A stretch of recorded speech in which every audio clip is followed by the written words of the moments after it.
মসজিদ থেকে বের হো, তোরে মেরে ফেলবো।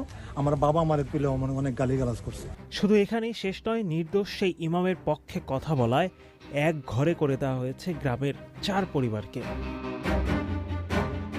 এতক্ষণ যা শুনছেন তা কোনো আইয়ামে জাহালিয়া যুগের ঘটনা নয়, যেখানে পঞ্চায়েত নামের এলাকার মোড়লরা যা ইচ্ছে তাই করতে পারত। ঘটনা চাঁদপুরের উত্তর মতলবে 1 নং ওয়ার্ডের জোরখালীতে।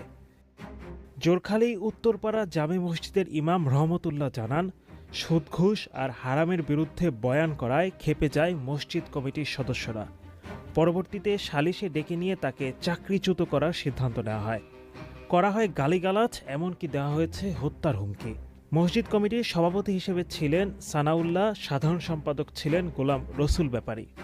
যদি আমরা হালাল খাই তাহলে আমরা আল্লাহর কাছে আমরা ক্ষমা পাবো, আর হারাম খাই আবাদত করলে কোনো আবাদত আল্লাহর দরবারে এই বয়ানের কবুল হয় না। যে